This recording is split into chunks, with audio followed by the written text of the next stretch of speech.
जय Hind friends, welcome back to your channel. स्वागत है एक बार फिर से आपके अपने इस यूट्यूब चैनल पर। कैसे हो आप सब? आई होप आप सभी स्वस्थ होंगे, मस्त होंगे और आपकी पढ़ाई भी अच्छी चल रही होगी। जैसा कि थंबनेल में देखा आपने कि ये पार्ट 2 है इकोनॉमिक्स का, और ये वो सभी प्रश्न हैं जो आपके एसएससी एमटीएस 2022 में पूछे जा चुके हैं, यानी प्रीवियस ईयर क्वेश्चन।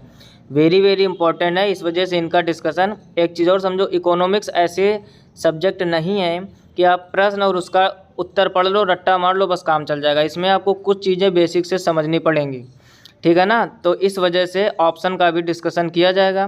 कुछ लोगों को ये लगता है कि डायरेक्ट क्वेश्चन पढ़ो, आंसर रट लो, बस काम हो जाएगा।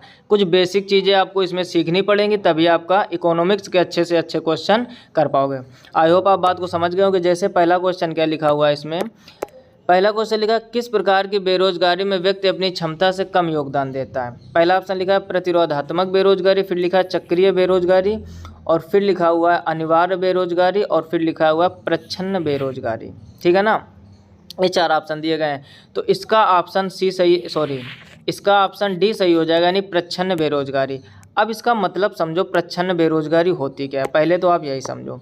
आंसर इसका कौन सा सही हो जाएगा? डी, यानी प्रच्छन्न बेरोजगारी। अब प्रच्छन्न बेरोजगारी क्या होती है उसको समझो, साथ ही साथ जो आपको ये तीन ऑप्शन दिए गए हैं। अगर नोटबुक और पेन आपने अभी भी नहीं उठाया तो जल्दी से उठाकर नोटबुक बनाइए, क्योंकि हम देखते हैं ज़्यादातर आप लोग कमेंट करते हो कि पीडीएफ कहाँ मिलेगी। तो ये हमारी इमेज टाइप की बनती है, इमेज में ही क्वेश्चन टाइप होते हैं और उसी को स्क्रॉल करके पढ़ाया जाता है। ठीक, इसकी पीडीएफ नहीं है।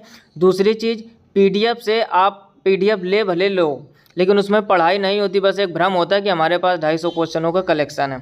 जब आप वीडियो देखोगे उसमें आप चीज़ों को समझोगे और अपने हाथ से नोटबुक बनाओगे, कोई भी चीज़ जब आप समझ कर कॉपी में लिखोगे तो वो ज़्यादा क्लियर होती है। जिसको ट्रस्ट नहीं, आप एक बार ये करके देखिए, वीडियो पढ़कर आप नोटबुक बना लीजिए, उस नोटबुक से रिवीजन करिए, देखना पढ़ाई में कितना अंतर आता है। ठीक है ना। अब देखो, सबसे पहले प्रच्छन्न बेरोजगारी समझ लो। तो प्रच्छन्न बेरोजगारी एक ऐसी घटना होती है जिसमें बड़ी संख्या में लोग किसी क्षेत्र या उद्योग में कार्यरत होते हैं, लेकिन उत्पादकता में कोई सार्थक योगदान नहीं करते हैं। बात को समझ गए ना। यानी जैसे मान लो खेत में 5 लोगों की आवश्यकता है और वहाँ पर 15 लोग काम कर रहे हैं, तो इस प्रकार की यानी 10 लोगों का वहाँ बेकार में काम कर रहे हैं, तो इसको कहते हैं प्रच्छन्न बेरोजगारी। आई होप आप बात को समझ गए होंगे। कहने का मतलब ये एक ऐसी घटना है जिसमें, अब नोटबुक में आप वीडियो को पॉज करके ये चीज़ें लिखिए। अभी चक्रीय बेरोजगारी के बारे में बताया जाएगा, प्रतिरोधात्मक बेरोजगारी, अनिवार्य बेरोजगारी, सबको जब आप नोटबुक में स्टार बना के पॉइंट लिख लोगे तो कैसा भी क्वेश्चन हो आपसे छूटेगा नहीं। तो प्रच्छन्न बेरोजगारी क्या होती है? एक ऐसी घटना है जिसमें बड़ी संख्या में लोग किसी क्षेत्र या उद्योग में कार्यरत होते हैं, लेकिन उत्पादकता में कमी सार्थक योगदान नहीं करते। उत्पादकता में कोई सार्थक योगदान नहीं करते। समझ गए ना बात को। यानी 5 लोगों की ज़रूरत है, 15 लोग काम कर रहे हैं, तो उसको वहाँ पर यानी 10 लोग फालतू में काम कर रहे हैं, तो ये होती है प्रच्छन्न बेरोजगारी। अब इसी के ऊपर बी नंबर ऑप्शन में क्या दिया गया आपको? चक्रीय बेरोजगारी। चक्रीय बेरोजगारी को इसके पहले भी वीडियो में डिस्कशन कर चुके हैं, लेकिन फिर से समझ लो। चक्रीय बेरोजगारी वह बेरोजगारी होती है जो व्यापार चक्रों में परिवर्तन के कारण होती है, अर्थात आर्थिक उछाल या आर्थिक मंदी, दोनों भी घटनाएं हो सकती है, इसको कहते हैं चक्रीय बेरोजगारी। और पहला ऑप्शन लिखा है आपका प्रतिरोधात्मक बेरोजगारी। तो प्रतिरोधात्मक बेरोजगारी ऐसी बेरोजगारी होती है, या यह बेरोजगारी तब होती है जब लोग स्वेच्छा से नौकरी छोड़ते हैं। ठीक, यानी किसी व्यक्ति का कोई काम करने का मन नहीं है और वो नौकरी को छोड़ के घर पर बैठ रहा है, बेरोजगार हो गया, तो ये होती है प्रतिरोधात्मक बेरोजगारी। और आपका चौथा ऑप्शन सी नंबर क्या दिया गया है, यानी अनिवार्य बेरोजगारी। तो अनिवार्य बेरोजगारी का मतलब होता है यह मुख्य रूप से आपूर्ति, मांग, खरीद, उपभोग और क्रय शक्ति में समग्र कमी दर का परिणाम होती है। अब बात को आप नहीं समझ पाओगे, फिर से समझिए। मतलब कहने का यह मुख्य रूप से आपूर्ति के लिए या मांग या फिर खरीद या फिर उपभोग या फिर क्रय शक्ति आदि में समग्र कमी दर का परिणाम होती है, जिसको हम लोग कहते हैं अनिवार्य बेरोजगारी। वीडियो को पॉज करके आप सारी चीज़ें लिखिए। ये इकोनॉमिक्स है, तभी आप इसके क्वेश्चन कर पाओगे, बाकी रटने से बहुत कम चांस होते हैं सही ऑप्शन करने के। तो फिलहाल में इसका आंसर पूछा क्वेश्चन क्या गया था कि किस प्रकार की बेरोजगारी में व्यक्ति अपनी क्षमता से कम योगदान देता है, तो वो है प्रच्छन्न बेरोजगारी। नेक्स्ट क्वेश्चन देखिए 22 नंबर लिखा हुआ है। क्या क्वेश्चन लिखा है? यदि हम एक वर्ष में अर्थव्यवस्था के सभी फर्मों के सकल मूल्यवर्धन का योग करें तो हमें एक वर्ष में अर्थव्यवस्था द्वारा उत्पादित वस्तुओं और सेवाओं की कुल मात्रा के मूल्य का एक माप मिलता है। ऐसे अनुमान को क्या कहा जाता है, यानी ऐसे अनुमान को क्या कहते हैं? अब देखते हैं ध्यान से। पहला ऑप्शन लिखा है शुद्ध राष्ट्रीय उत्पाद, फिर कहते हैं सकल घरेलू उत्पाद लिखा है, फिर शुद्ध मूल्य जोड़ा गया और फिर लिखा हुआ कारक मूल्य पर राष्ट्रीय आय। तो इसका ऑप्शन बी सही हो जाएगा, यानी सकल घरेलू उत्पाद। ठीक, सकल घरेलू उत्पाद को पिछले भी लेक्चर में कवर कर चुके हैं। यदि आपने वो लेक्चर नहीं देखा तो उसका लिंक नीचे डिस्क्रिप्शन में मिल जाएगा या फिर आप प्लेलिस्ट में जाकर विजिट कर सकते हैं। नेक्स्ट क्वेश्चन देखिए, तीसरे नंबर में क्या लिखा हुआ है, देश में उत्पादित वस्तुओं पर लगाए गए कर, फिर ब्लैंक दिया है, कहलाते हैं। यानी देश में उत्पादित वस्तुओं पर लगाए गए कर क्या कहलाते हैं। अब देखो, पहला लिखा है उत्पादन कर, फिर लिखा है संपत्ति कर, फिर लिखा है एंटी डंपिंग कर और फिर लिखा है सीमा शुल्क। तो अब इसका ऑप्शन जो है आपका वो सही हो जाएगा ए, उत्पादन कर। यानी देश में, अब यहीं से समझो ना, उत्पादित वस्तुओं पर लगाया गया कर यानी टैक्स, तो उत्पादित वस्तुएं तो उत्पादन कर हो जाएगा। अब देखो, उत्पादन कर होता क्या है, ये भी चीज़ है, अनिवार्य होना चाहिए। उत्पादन कर वह कर होता है जो उत्पादित वस्तुओं पर लगाया जाता है, यानी जहां वस्तुओं का निर्माण किया जाता है। ठीक, अब देखो दूसरा ऑप्शन क्या लिखा है, संपत्ति कर, तो इसको भी समझना जरूरी है। संपत्ति कर क्या होता है, यह एक वार्षिक या अर्धवार्षिक शुल्क है। बात को समझो, अर्धवार्षिक मतलब छमाही जिसको बोलते हैं, यानी 6 महीने की बात को, वार्षिक मतलब पूरा 12 महीने का। यानी यह एक वार्षिक या अर्धवार्षिक शुल्क है जो स्थानीय सरकार द्वारा लगाया जाता है और उसके अधिकार क्षेत्र में अचल संपत्ति के मालिकों द्वारा भुगतान किया जाता है। संपत्ति कर यानी पैसों पर, यह वार्षिक और अर्धवार्षिक दोनों प्रकार से शुल्क होता है, तो इसको हम लोग क्या कहते हैं, संपत्ति कर। तीसरा क्या लिखा हुआ है, एंटी डंपिंग कर, इसको भी समझो। एंटी डंपिंग कर क्या होता है, ये होता है अपनी अपनी अर्थव्यवस्था की रक्षा के लिए कई देश उन उत्पादों पर शुल्क लगाते हैं, ठीक है ना, जिनके बारे में उनका यह मानना होता है कि वे राष्ट्रीय बाजार में डंप किए जा रहे हैं। यानी एक सोच होती है एक तरह से, ठीक है ना, क्योंकि इन उत्पादों से स्थानीय व्यवसायों और स्थानीय अर्थव्यवस्था को नुकसान पहुंचाने की संभावना होती है।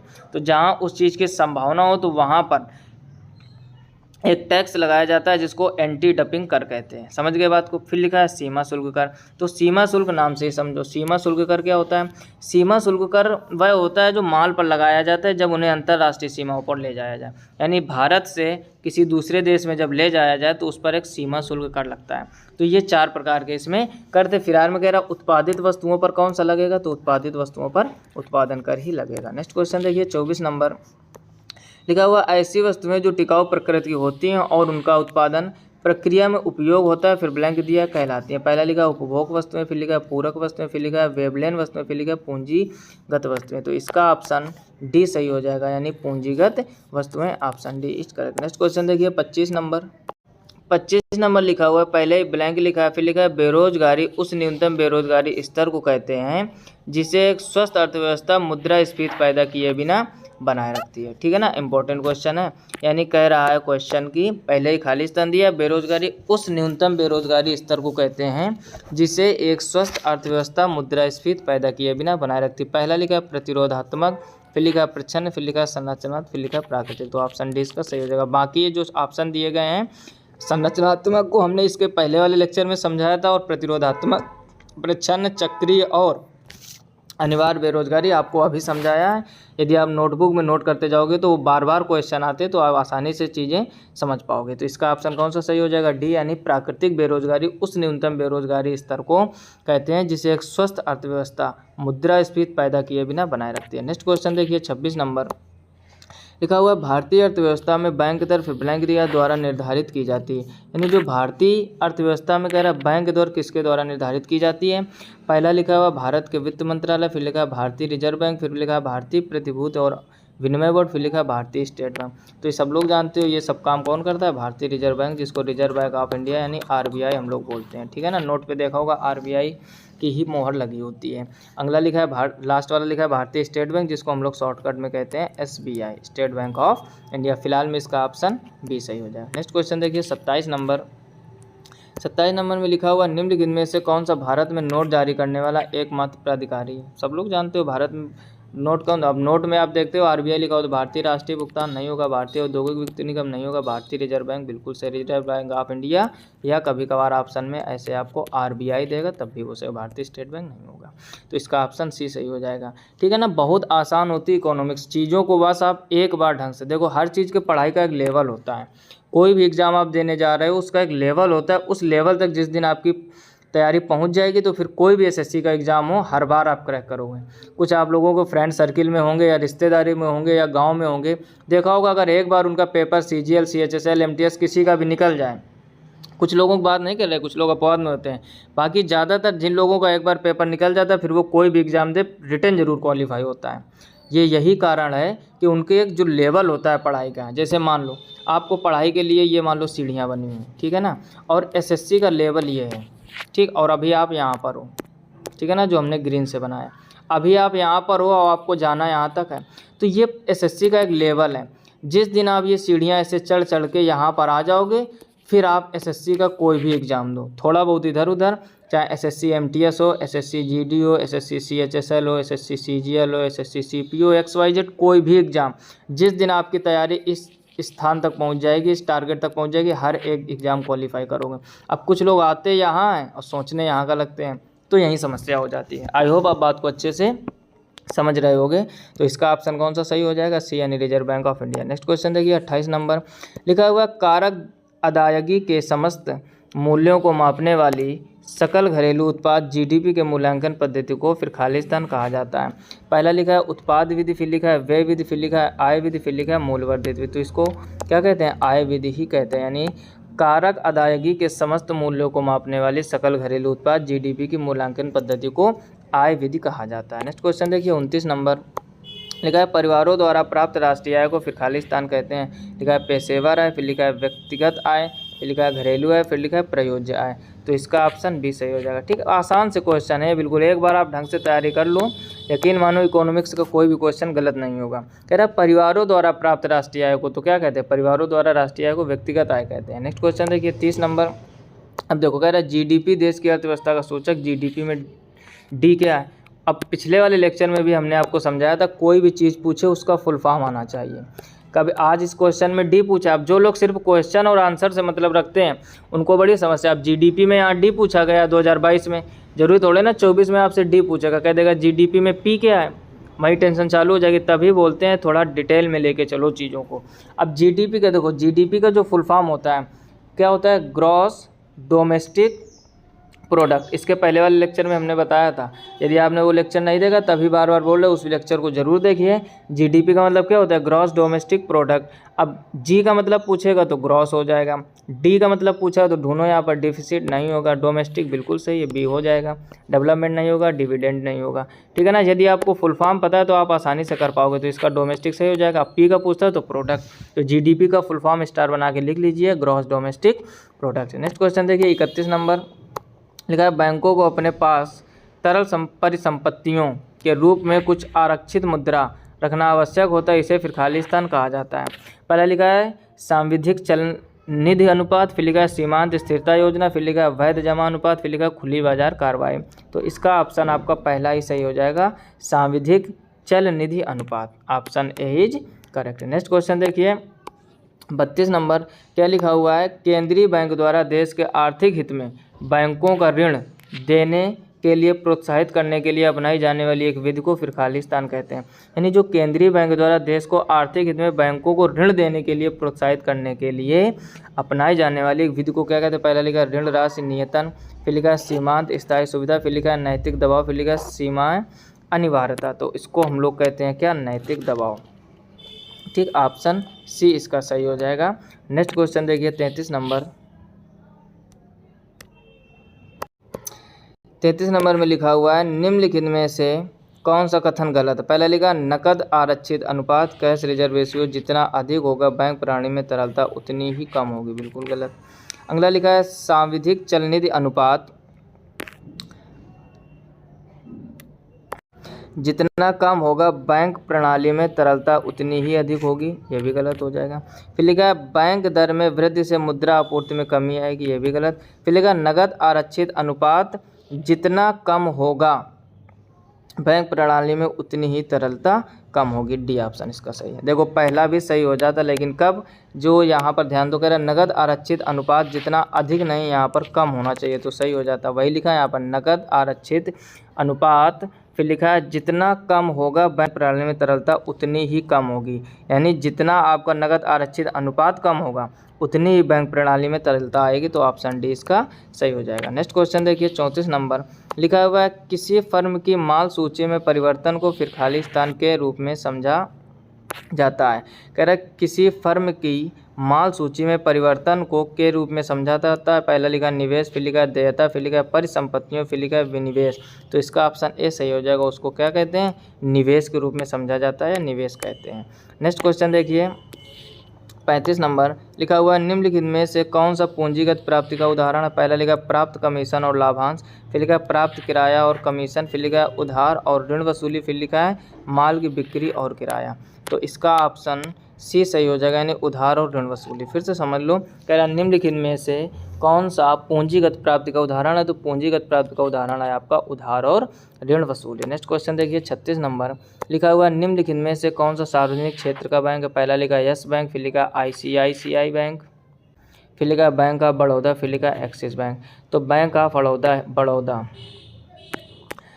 ऑफ बड़ौदा ही आपका सार्वजनिक क्षेत्र का बैंक है, ठीक है ना। सार्वजनिक क्षेत्र का बैंक कौन सा है? बैंक ऑफ बड़ौदा, जिसको हम लोग कहते हैं BOB, ठीक है ना। नेक्स्ट क्वेश्चन देखिए 37 नंबर लिखा हुआ नाबार्ड 1982 में भारत सरकार द्वारा स्थापित एक शीर्ष वित्त संस्थान है। नाबार्ड में आर का अर्थ क्या? अब देखो नाबार्ड है, पेन उठा लीजिए, समझ गए, इसका फुल फॉर्म नोट करना पड़ेगा। नाबार्ड में आपसे आर का मतलब पूछा है। पहला लिखा है रैंक, फिर लिखा है रूरल, फिर लिखा है रेगुलेटरी, फिर लिखा है राइट। अभी हम कुछ नहीं बताएंगे, सिर्फ आपको क्या करना है, इसका फुल फॉर्म लिखा रहा है, आप खुद समझ जाओगे कि इस आर का मतलब क्या है। तो नाबार्ड का फुल फॉर्म लिखिए national bank for agriculture and rural development. फिर से हम बोले दे रहे हैं, लिख लो national bank for agriculture and rural development. अब बताइए, अब आर का मतलब क्या हुआ? तो हो जाएगा ना rural. Option B is correct. जितने भी फुल फॉर्म से रिलेटेड हैं उनको सभी फुल फॉर्म आप तैयार कर लीजिए, फिर किसी भी वर्ड का आपसे अर्थ पूछेगा आप आसानी से बता पाओगे।